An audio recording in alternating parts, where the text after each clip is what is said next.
Hey, so thankful that you are taking the time to just learn a little bit more about this conversation we're having around gender identity and what the Word says about it. It's my joy today to have a conversation with John Stonestreet. John is the president of the Colson Center. It's a training facility, a training program in Colorado Springs, Colorado, really aimed at helping folks like you and me learn how to be able to defend our faith. So things like apologetics, Christian worldview, things like that, in the marketplace specifically. And so that's part of what he does. He also is a contributor leader with Breakpoint, which is, I think, a daily actual resource for people if they want to get a newsletter, just a kind of a daily word on cultural issues and things. He is a husband for 20 plus years and a father of 4. Mm-hmm. And John, it's a joy to have you here and to share your knowledge and what God's done with you and through you and is doing through you with our Pinelake family today. Well, Chip, I love the fact that we're having this conversation and that you're encouraging the folks in your church to have this conversation. It's not an easy one. It's not one necessarily that we would have signed up for, but here we are. And so let's do it. And the good news is that Christianity, again, it makes the best sense of the world that we live in. Yeah, indeed.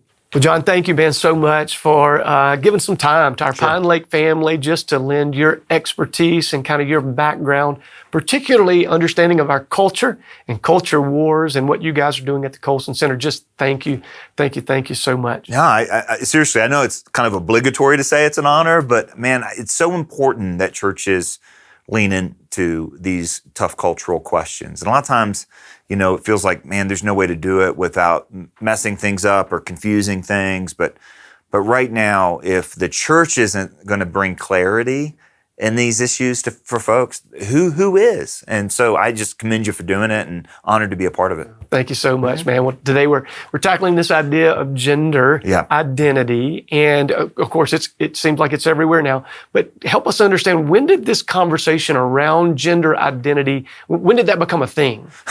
Well, I know for a lot of folks, it seems like it came out of nowhere, right? I mean, something unthinkable yesterday, unquestionable today. And it's interesting, too, even how the issue has changed. I was reading a moral theologian. This is a theological writer who addresses kind of issues of moral theology. And he was writing about the various issues about sexuality 25 years ago. And he addressed this issue. This was back when it was oftentimes referred to as transsexualism or something like that. And he said, the vast majority of people who are struggling with this are men who are grown, who are dealing with a perversion or temptation. What's interesting is he was right in saying that 25 years ago, but that's not where this issue is today. The vast majority of those who struggle with accepting their God-given bodies are, honestly, junior high girls or young adult girls. And so that even says that this issue has changed dramatically. But the roots of all of this go back to the sexual revolution. And the sexual revolution gets blamed for a lot, and for good reason. It is the root of a lot of the ideas that have emerged in our culture and become dominant. This is how culture works. There's an old Chinese proverb that says, if you want to know what water is, don't ask the fish. And I asked a group of students a couple years ago, why wouldn't you ask the fish? They're like, I don't know, because fish can't talk. No, it's because fish don't even know they're wet.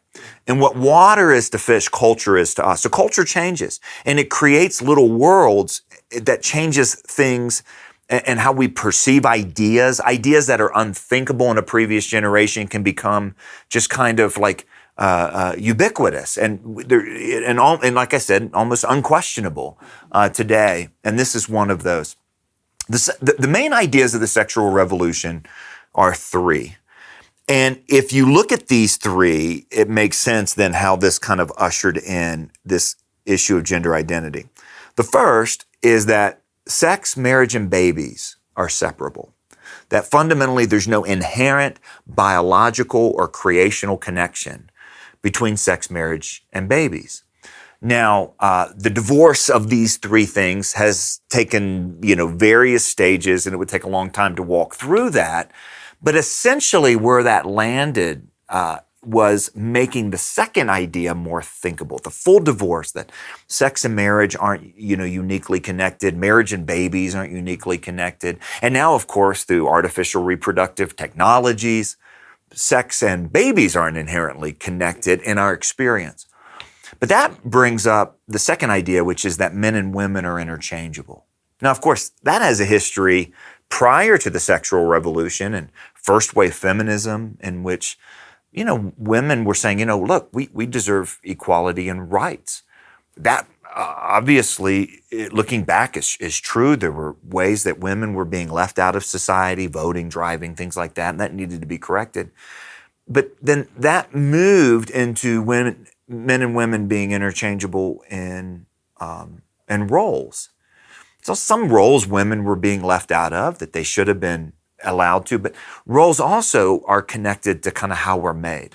And so a role as a mother, the role of a combat soldier. These are roles that are connected to deep realities about men and women that eventually were rejected by the sexual revolution. So when you kind of object to the fundamental procreative role that marriage and husbands and wives have, then suddenly men and women's interchangeability goes from roles to reality. So now we're legitimately at the place where we talk about, menstruating men, or some men, can chest feed, or, all the other headlines that you see. When you have observable things like the difference in competitive abilities between men and women, saying that those things don't actually exist, so men should be able to compete with women. Now we're at a point where there are observable realities that are being rejected. And then that brings us to the third idea, which really feeds into this as well, which is that human dignity is grounded in our autonomy. Now that's a lot of syllables, but basically the idea that humans have dignity, that we are valuable in and of ourselves, and that we have rights and value, is grounded in the Christian understanding that humans are made in the image of God. It's the only thing that has ever grounded human dignity in history. So we like human dignity. We want to keep human dignity. But man, that whole Christian connection, our culture has grown increasingly hostile to the idea that humans were created, that there is a God who sets rules on us. So you have to tie dignity then to something else. And what has emerged is autonomy. And the most obvious expression of autonomy is sexual autonomy. Now, of course, when you and I were growing up, I don't know how old you are, but we looked somewhere in the same vicinity. Sexual autonomy had to do with behavior, right? Don't tell me what to do. Don't tell me that sex should be reserved for marriage. Today, sexual autonomy is not just about don't tell me how to behave. It's don't tell me who I am. And that's the evolution of these ideas that has created these cultural waters where a lot of us are going, man, that escalated quickly. How did we get here? But it has escalated quickly. And some of us, have seen these shifts happen. And so we're really woozy. The younger generation, these are the new norms. And that's really powerful in their hearts. A little bit about, because a younger generation, and older folks get confused about this too, we now differentiate. It used to be sex. What sex are you, male or female? Right. Now we've gone from you're either born biologically male or female, sex. Mm-hmm. That is determined by an X or a Y chromosome coming from your father. Right. All right. Now we've shifted that, say, okay, sex is one thing, but gender is different, and gender identity is altogether different. So how would you define, how are we seeing those terms being defined now? Well, I think one of the most obvious things is those three ideas of the sexual revolution, that sex, marriage, and babies are separable, men and women are interchangeable, and our autonomy is the source of our dignity. These have incredible moral implications, like behavior implications, but they're really ideas about our identity, about what it means to be human. And it's also evidence that these cultural ideas can be so powerful and can actually shape the sciences. So you might remember a couple years ago, there was a big debate in the state of North Carolina about bathrooms. And it had to do with the city of Charlotte making, bathrooms available to everyone, and the state legislature coming in and all that sort of thing. But it was really interesting that one of the experts that were asked to testify in that trial was someone from Duke University and some sort of child medicine. I can't remember if it was child psychology or something like that. But this academic on the stand in front of the North Carolina legislature said, when it comes to sex, biological sex, our chromosomes, our hormones, our internal reproductive organs, and our external genitalia are not reliable sources to determine the difference between male and female.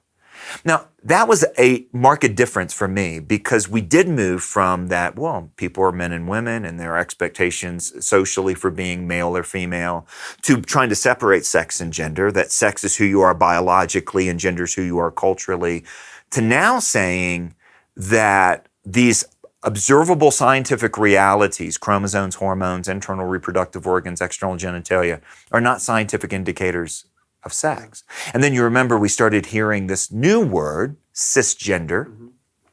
Cisgender is a word that means those who continue to identify with the sex that they were assigned at birth.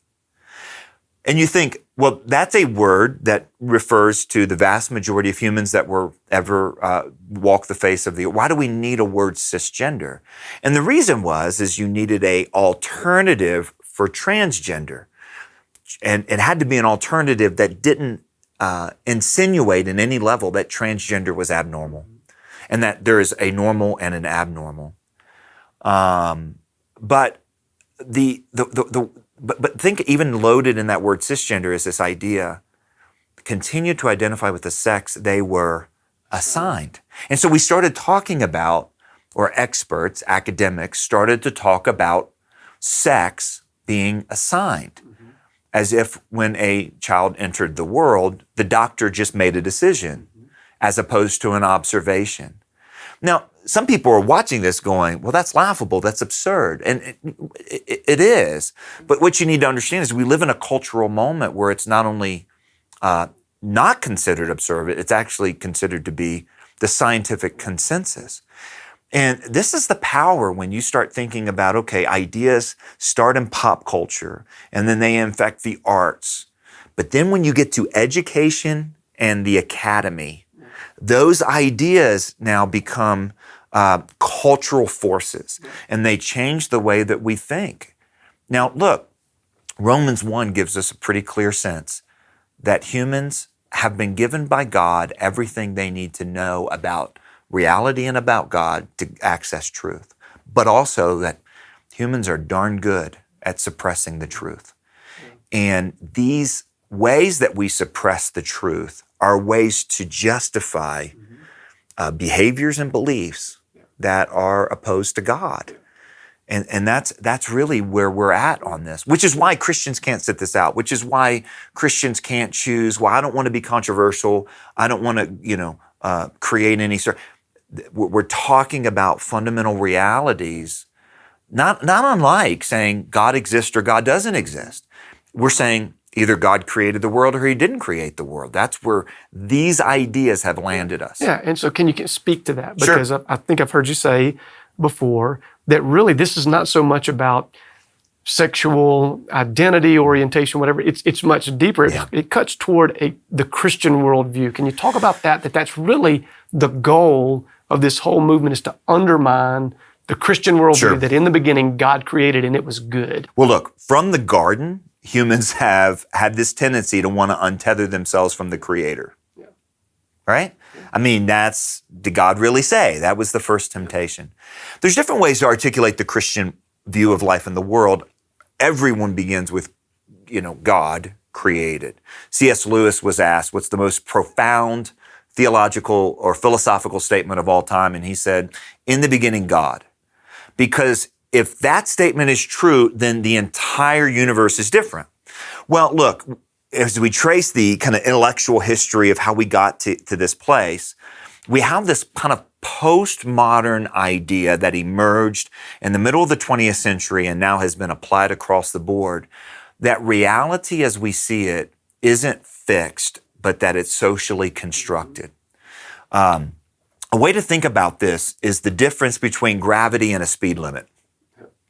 So a speed limit is a social construct, right? A road gets built, people get together and they look at the social conditions. How many houses are on this road? How far is it between the road and the house? Is there a median? Is there 2 lanes, 4 lanes? Is our braking technology good? Is this the 40s, 50s, 70s, or, today? And based on those social conditions, we come up with a speed limit. It exists in real life, but it's socially constructed. And if the conditions change, then we can change the speed limit, right? If you add a wall, well, good. We can go from 40 to 60 and then, that's okay. Gravity's not a social construction. We can call a committee and say, based on our conditions of wanting to fly, we want gravity now to mean floating up instead of falling down. You can say that. You can have a committee. Gravity is still gravity. As Dallas Willard says, you can't step off the roof and then choose not to hit the ground. Almost everything controversial in our culture right now comes down to, are we talking about gravity or are we talking about a speed limit? And when it comes to issues of sexuality and marriage and identity, our culture has largely embraced that these things are speed limits and that social conditions have changed. So for example, marriage, wow, that was good, for, taking care of children and securing, kind of a retirement plan when you can't work anymore and, transferring property rights or all the different things that you hear. And so now marriage can be something else because the social conditions have changed. That's a very different view than when Jesus was asked about marriage, he was like, don't you know what was true? Remember this, Matthew 18, he's asked about divorce and he answers by going, marriage came from how God created us male and female. Well, look, if it's true about marriage, it's also true about, a question of sexuality and identity and gender. Are these things social constructions? Is to be a male and a female, or even more, to be a mother or a father? Is that a social construction, or is it actually baked into the world from creation?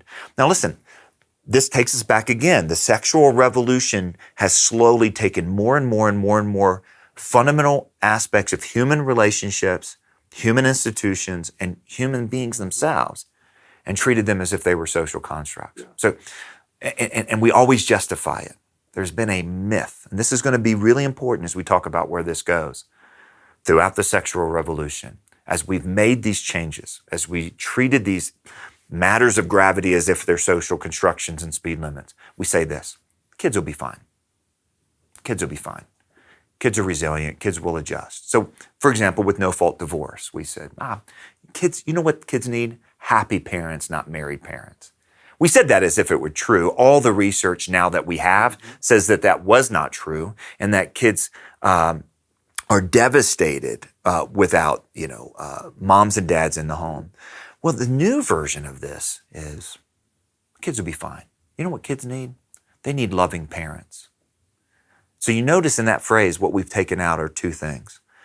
We've replaced moms and dads with parents, as if 2 moms can replace a mom and a dad, or 2 dads can replace 2 dads. And we have replaced actually the number 2. So now as we continue to move, kids just need loving adults. Kids just need loving parental figures. All the research points to moms and dads. But when you start to treat male and female as if they're speed limits and can be adjusted, as opposed to issues of gravity, then you really socially experiment on children. And that's where we've hit. That's the place we've arrived when it comes to issues of questions of gender and sexual identity. Yeah. In that Romans 1 passage, thinking ourselves wise, we become fools. That's in there too, isn't it? It's Isaiah that said, we've woe to you when you call right wrong, wrong right, light dark, dark light. Man, we live there. But at the heart of that, okay, whether it's a 55 mile an hour speed limit or this was the way I was created, if everything's on the speed limit side, who gets to be God? Yeah, that's right. Well, it becomes those who then can leverage power on their behalf. And now we're getting into all kinds of other social theory. But really, the godfather of this idea that there is no right and wrong, in fact, there is no up and down. So then it's just basically the might makes right, and we might take it further, might makes reality, was Friedrich Nietzsche. And Nietzsche, the German philosopher who's known for saying God is dead, also said, if God is dead, somebody's got to take his place. It's interesting to me that the ideas of gender and sexual identity, and this should be the red flag, even for those who have kind of emerged in these cultural waters and haven't seen the dramatic changes that some of us have seen, it should be that these ideas are not argued from science. They're not argued from evidence. They're enforced in the name of tolerance or diversity or equity.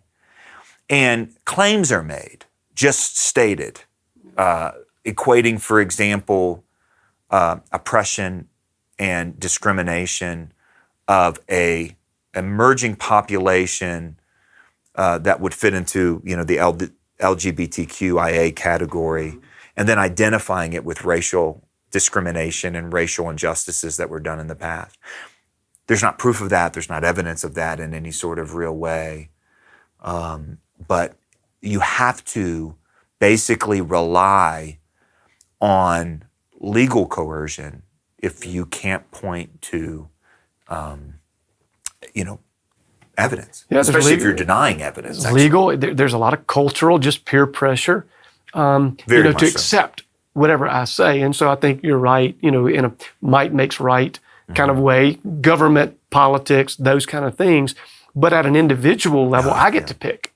That's right. I think that's really, isn't that the heart of it? It is, but then you have to have other people to affirm that choice. Right. And that's where it becomes coercive to others. That's where it also becomes particularly harmful for children. Yeah.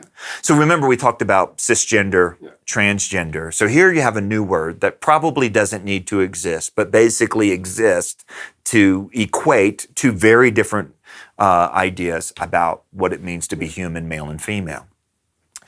And but that's taken on a new turn as well. I have a friend who had a friend who taught in the public schools up in New England. And we were having a conversation, and she told me the story that her friend who teaches up there, she asked her friend, how many children, and I think she taught 6th, 7th grade, how many children in your classes identify as LGBTQ? Now, it's funny because I ask audiences that way, and you might remember there was a famous number, at the early stages of the pushed for same-sex marriage or whatever, that this is 10% of the population, 10% of the population is gay and lesbian, which was an inflated number back then. It was more likely 2 to 3%, according to the best studies we had at the time.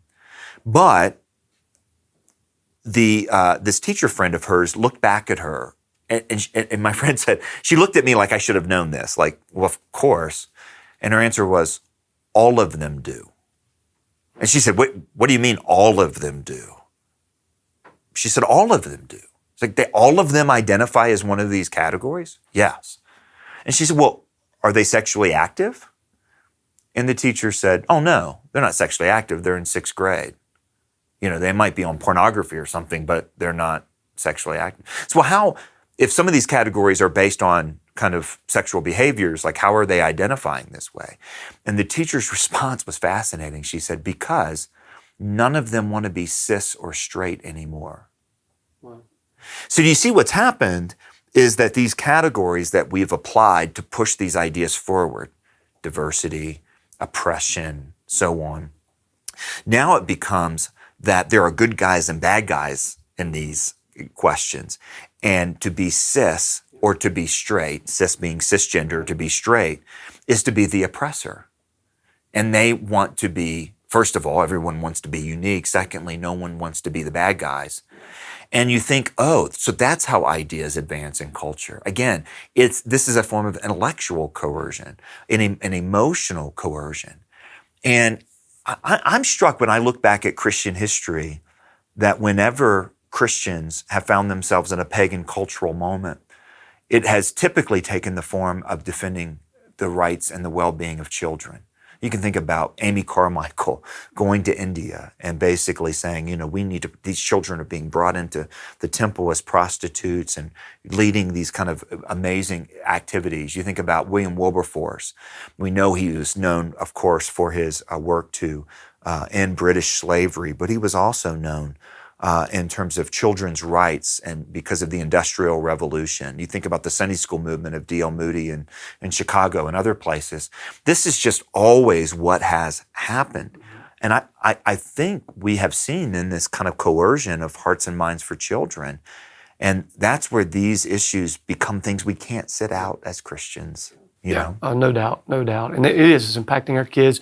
You referenced, 6th and 7th graders, but I know you also have a personal story about even much younger than that. And so that's crazy to think about young kids, but could you relate to just our family, what you experienced as a dad? And I hope everybody knows that, I do this for a living where we look at culture and talk about it, and we hopefully talk about it from a Christian worldview to the best that we can.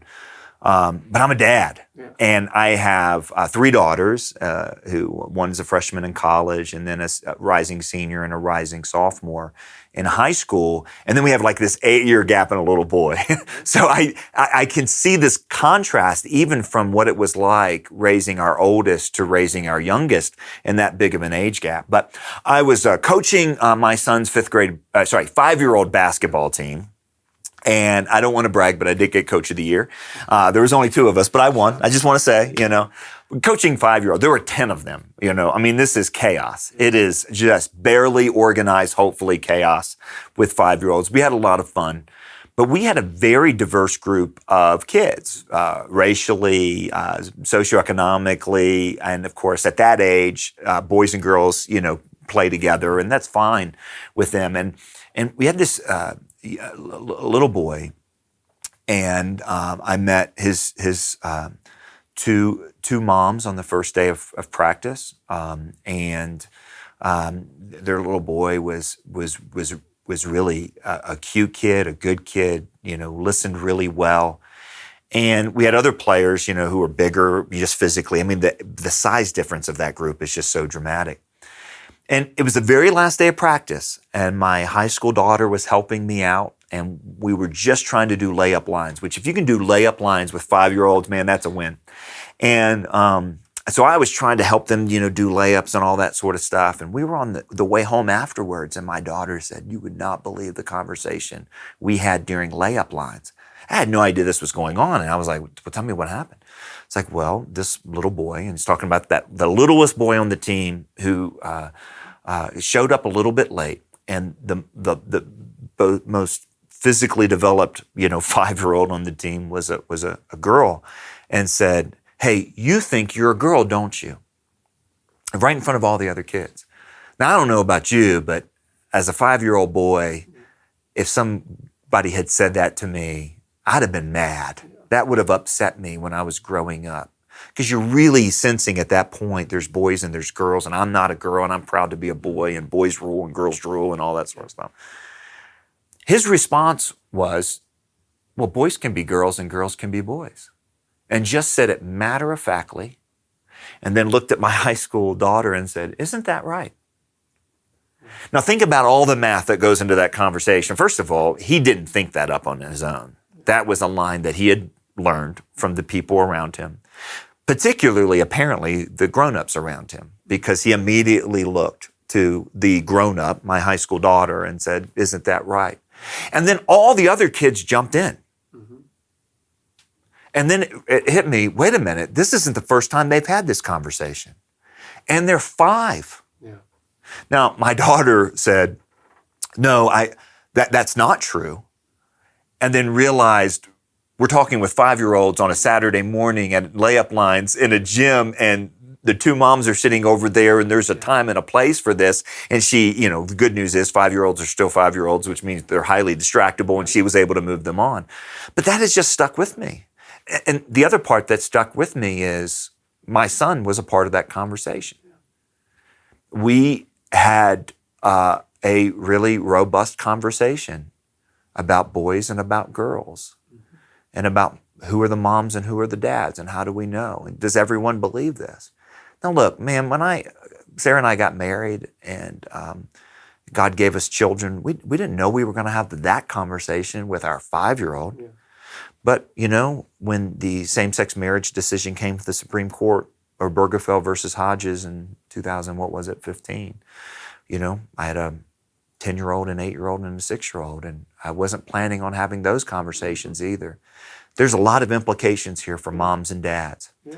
There's a lot of implications here for those who have been tasked to teach what is true, as Sunday school teachers, as pastors, as leaders, that we don't do what we do in a vacuum. Yeah. Paul says in Acts 17, he's talking to Epicureans and Stoic philosophers there in Mars Hill in Athens. And he said that God determined the exact times and the exact boundaries of our dwelling place. And I thought about that verse as I was thinking about having this conversation with my 5-year-old son. God determined that he would live in this time, in this place, a time of such incredible confusion, where up is down and down is up, which has incredible implications on me and my calling for helping him discern what is true and what is false, what is real and what is not, what's gravity and what's a speed limit. These are what it means to be a parent today. It is. Talk to parents just for a second. Sure. What do they need to do? I mean, I'm sure sitting here listening to that and you're like, oh my goodness, 5 years old. When do parents need to start helping their kids understand Christian worldview? Yeah. What does that look like? How can they, again, you don't want to be overprotective in terms of sheltering in an unhealthy way, but there have to be boundaries and, that's right. And be the adults for these children. How can parents navigate these crazy waters from, birth up until they're adults and released? Well, I love what you said right there, be the adults. Because listen, if you're not going to have this conversation with your child, the entire culture is all the time. It is already. We could just go through the examples. Last week here in our town, Colorado Springs, there was the Pride celebrations. And the things that parents brought their kids to were highly sexualized sorts of behaviors. I know we're told it's not happening. But even if the indoctrination about sexual behaviors isn't happening, the indoctrination of sexual identities are, and Blue's Clues and cartoons, and it just kind of goes down the line. So you've got to have that conversation. The second thing that I would say immediately is start with creation. And there were some things that the entire world agreed on that you wouldn't have to necessarily talk about. Like when you say, hey, God created humans in his image. That would have done pretty well, 40 years ago, because the entire Western world, and especially in America and American culture, there might have been some, looseness when it comes to sexual behaviors for grown-ups, but there was still a sense that kids should be sexually innocent. There was certainly a sense that kids are either boys or girls. Think about everything from toy sections at Target to, or other department stores to, story time to, you had G.I. Joe and Transformers and My Little Pony. In other words, there was a recognition in the things that were created and offered that there were boys and girls. Those distinctions have been blurred. That's probably the biggest difference that I saw even from my oldest, who is a woman, and my youngest, a little boy, in terms of when they grew up. If I'm saying that to be made in God's image is to be made, as Jesus said, as Genesis says, male or female, I might be the only voice in their life. They're actually hearing something opposite. There's no social reinforcement of that basic idea, which means they need to know two things. Number one, that God created them male and female. They're going to get that directly, didactically, the more we say it. And I need to know that they're being told the opposite, so they need to know not everyone's going to tell you the truth about this. Yeah. And listen, you can have that conversation from the very beginning. You have to have that conversation, I think, from the very beginning, without getting into things that are age inappropriate. Mm-hmm. You can, as our understanding or our attempts to change things like marriage or other relationships into, polyamorous relationships to thruples or quadruples. You have to have the conversation. I'm a Delta frequent flyer. Every time we walk down the jet bridge, there's a picture in almost every gate that I know of in Atlanta where I connect to, I spent a whole lot of time there in Atlanta, of two men snuggling up in first class. In other words, that's the message that's being said, top to bottom. If they do not hear it directly from us, that there is a design, here's what the design is, and here are the bad ideas that you're going to hear, then they'll be brainwashed. They'll be deceived, because that's the power that culture has in their hearts and minds. And I think also, if I could say one other thing, that these are uncomfortable conversations at times, especially when you start getting older and older and older. We're walking through a situation now in a very conservative Christian community with my daughter and a friend group and so on. And the conversations there are pretty uncomfortable. But it is what this looks like at the adolescent stage.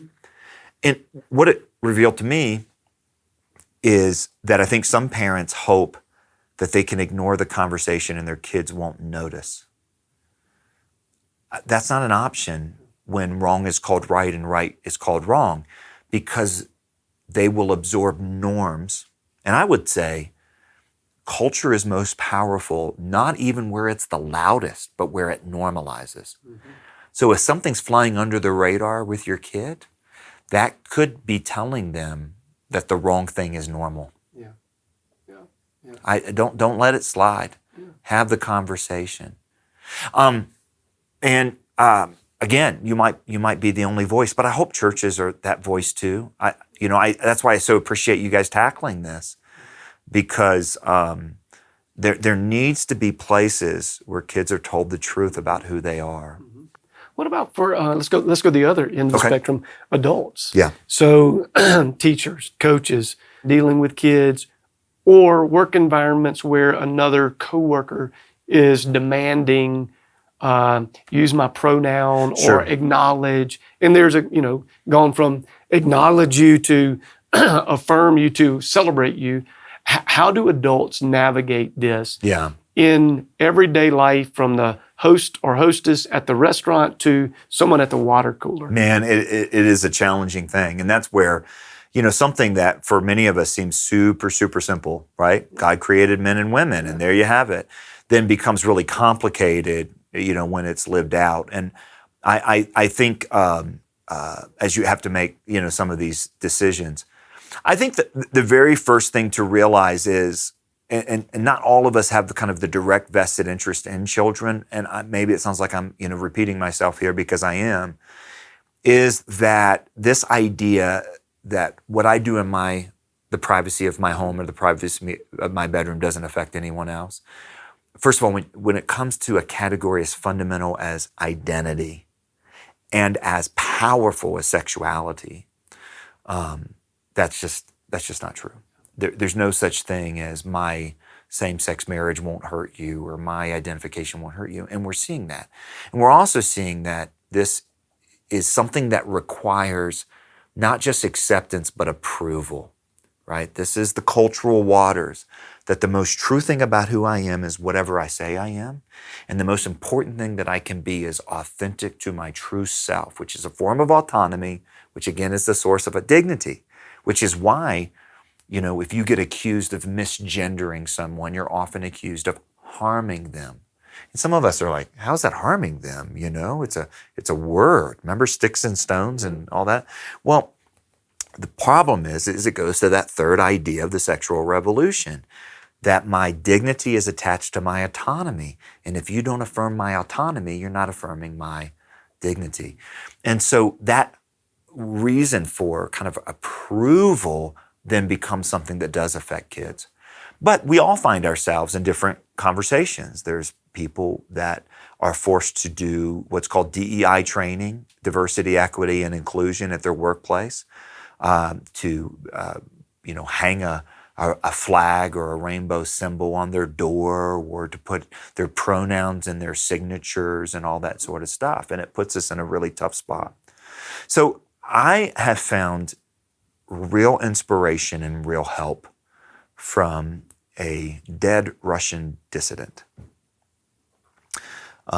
Alexander Solzhenitsyn, who is famous in the United States for an incredible speech of social analysis he gave at Harvard University in the 1970s, was someone who survived the gulags of Soviet Russia and was eventually exiled from his homeland. The last piece he wrote was called Live Not by Lies. Recently, a blogger named Rod Dreher wrote a book entitled that, where he resurrected that and applied it to a broader context. But I think in this issue in particular, it is really, really important. The thing that he says there that's most helpful, and I'm talking about Solzhenitsyn, and you can Google this, and I would encourage you to read this, is he goes, I'm not saying you have to fight every battle. You have to show up at every protest. And I don't think it's a Christian thing to make a big deal out of everything all the time. There's context, there's timing, there's graciousness, there's the scriptural admonition, which is as much as you can do, live peaceably, right? And I think this took the version of the early martyrs. You don't have to go run to the stake. Yeah. But Solzhenitsyn said, just don't say what's not true. And don't go along with what's not true. Now, will there be consequences if you make that stand? I think so. And I think that's been the case for most Christians throughout history. And we've had this reprieve for a couple 100 years where we could basically coexist, and we might get made fun of, and we might not get invited to the next, kid's birthday party, or we might get, maybe lose our job. And I think that's more and more and more common. There's real cost to pay. But I think that now we're reaching a time where we're more in line with Christian history, where to say what's true. And remember, we're saying what's true about creation, which means we're saying what's true about the Creator, is going to come with a social cost. Let's take pronouns, for example. To use someone's preferred pronouns is to say something that's not true about them, and to go along with that. Now, are there alternatives? Yes. The alternatives are you have such a personal relationship with them, you're able to sit down and explain, here's what I can do and here's what I can't do. An alternative is to avoid pronouns and to use full names. I'll give you an example from my own personal situation. There is a member of our family who has attempted to change his identity and use an alternative name. For me to call him by a different name, the chosen name, would be to deny what I know about him, because he's named after two great men in our family. But if you met him on the street and he asked you to call by this female name and you did, names are a little bit more obscure. Yeah. Pronouns do refer to male and female, he and she. And I think at that level, we have a responsibility not to go along with it. These little compromises, I think, have big consequences. Now, again, that doesn't mean I want to make a big deal out of it. I want to sue everyone or whatever. But I will say there are far more legal protections for employees, for employers, than we think there are. Yeah. But that's not really, I don't think what leads most of us to compromise isn't the threat of legal recrimination. It's probably more the threat of social recrimination. Yeah. And those are real, you can take an awful lot of social grief for being the courageous one. That's right. What are some resources for our Pinelake family if they want to educate themselves, not just on this issue, but on other cultural issues? What are some great places they can go, websites, those types of things, books, speakers, podcasts, whatever? Yeah. Well, look, I think that the most comprehensive resource available is called the Identity Project. And this is something that the Colson Center worked with about 30 other organizations to put together a set of resources. It's not just about the gender issue. It also has to do with sexuality. It has to do with the history of ideas. It has to do with parenting and how to talk to children. It ranges from the theoretical and the philosophical to the historical to the practical. How do I do this? How do I do that? And it's identityproject.tv. It's basically kind of a Netflix sort of system. It's just 8 to 10 minute videos. Some are, multi-part, some are standalone.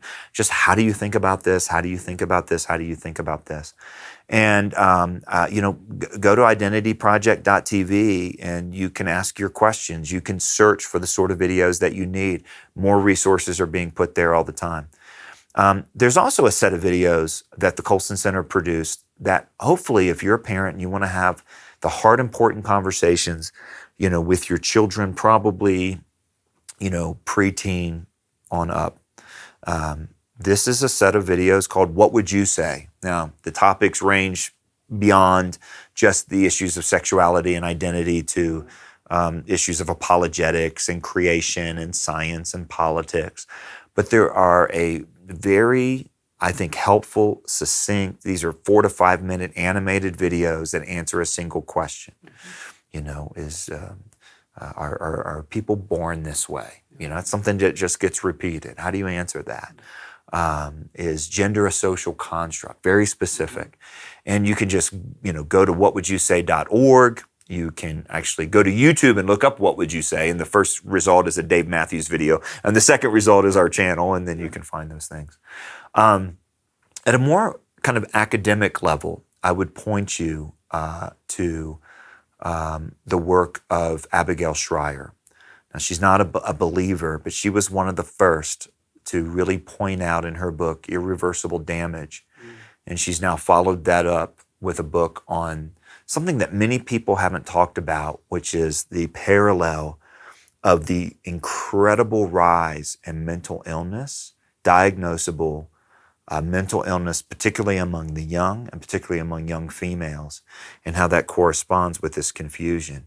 In other words, this push to affirm a child's own chosen identity is not being an adult, and it's ignoring the fact that we have a mental health crisis in our country of epic proportions, especially for young women.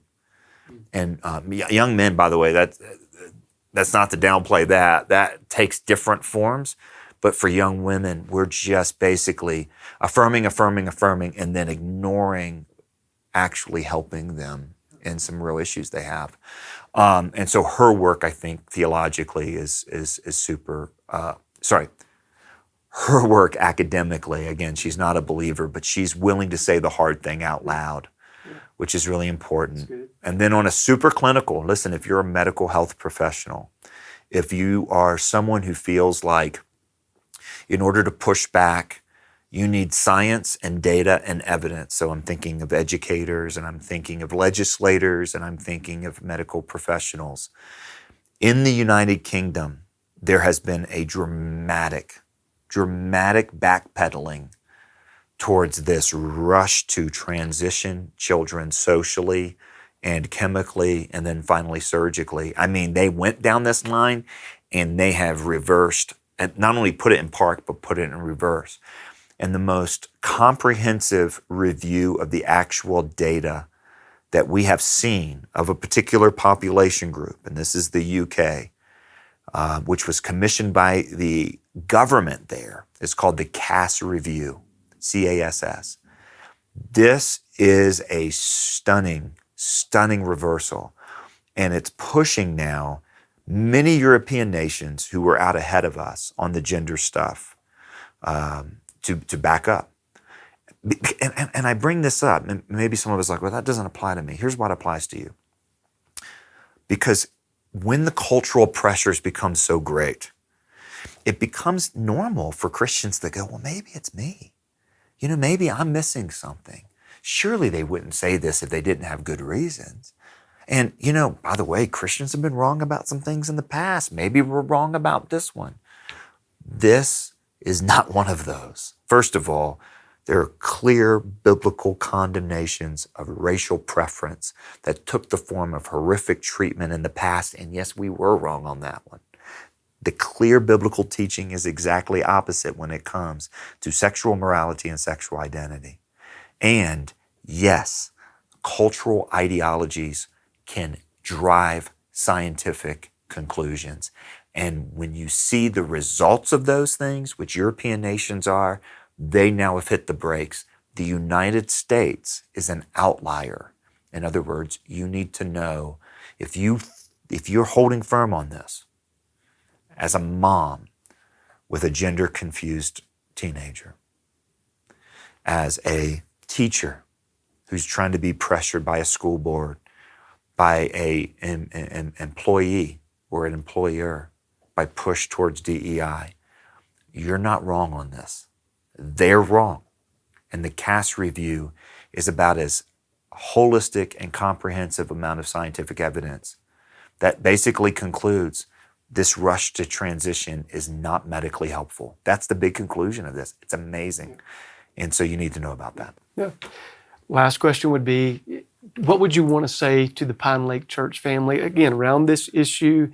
Anything that has been left unsaid, anything that just burns in your heart? You know, I snuck a little peek at your practical guide to culture up there. I'm going to have to get me one of those before we leave today. Because you have a chapter on transgender in there, or gender identity in there. But anything that's just burning in your heart where you'd say, you know what, if I were to encourage the body of Christ in this, you know, arena of culture and gender identity, anything that... Yeah, I would say this. Look, the issue of gender identity is sucking all the air out of the room in education and in politics and in like our own, apparently in 5-year-old basketball coaching, right? I mean, it's just that front and center. It is an expression of a larger cultural crisis of identity. Who am I? You know? Who are we? What gives us value? What gives us purpose? And I could go down the line and list all the issues that are in that book and other places and say these are expressions of an identity crisis. Yeah. This is the moment to which God has called the church. We're not called to thrive. We're called to be testimonies of God's truth. And it's not just the testimony of Christ's redemptive power. Yes, absolutely. But also that there's a creator. And that the Redeemer and the Creator are telling the same story. Yeah. And the redemption and creation are part of that same story. And here's the good news. In an age of identity crisis, man, there's a lot of people trying a whole lot of things. The most profound understanding of human identity that's ever come across human history and has made the most profound difference is the Christian one. That humans are made in the image and likeness of God. In other words, be confident, be strong. This is a life-giving truth that then points us to our need for a Savior, right? So we're created in the image of God. We're redeemed into the image of His Son. It's 2 chapters of the same story. So church, this is the tip of the spear for the message that we have for the world right now.